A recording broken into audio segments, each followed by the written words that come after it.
વકફ કાયદો બન્યા પછી યુનિફોર્મ સિવિલ કોડ પસાર કરવાનો પીએમ મોદીનો સંકેત। વડાપ્રધાન નરેન્દ્ર મોદીએ હરિયાણામાં હિસારની મુલાકાતમાં કેટલીય યોજનાઓનું ઉદ્ઘાટન કર્યું હતું અને જનસભાને સંબોધતા વકફ પછી યુસીસીને અમલમાં લાવવાનો સંકેત આપ્યો છે। તેના પગલે વકફ પછી યુસીસી આવશે તેવી ચર્ચાએ પણ વેગ પકડ્યો છે। આ દરમિયાન તેમણે વકફ કાયદા પર તેમનો પક્ષ રાખ્યો અને તેનો વિરોધ કરનારી કોંગ્રેસ પર આકરા પ્રહારો કર્યા। તેમણે જણાવ્યું હતું કે કોંગ્રેસે બંધારણને સત્તા મેળવવાનું હથિયાર બનાવી દીધું છે। કોંગ્રેસને જ્યારે પણ લાગ્યું કે સત્તા તેના હાથમાંથી જઈ રહી છે ત્યારે તેમણે બંધારણને રીતસરનું કચડી નાખ્યું। બંધારણની ભાવના સ્પષ્ટ રૂપે કહે છે કે દરેક નાગરિક માટે સમાન નાગરિક સંહિતા હોવી જોઈએ, જેને હું ધર્મનિરપેક્ષ નાગરિક સંહિતા કહું છું। કોંગ્રેસે ક્યારેય સમાન નાગરિક આચાર સંહિતા લાગુ ન કરી।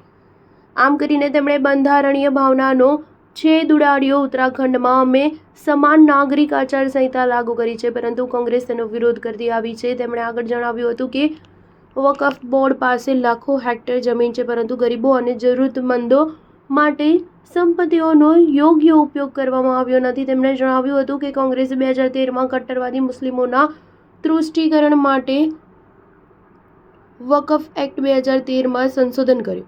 ચૂંટણી જીતવા માટે થોડા મહિના પહેલા ફેરફાર કરવામાં આવ્યો હતો। આ એક એવો કાયદો હતો જેના લીધે બંધારણ નબળું પડી ગયું હતું।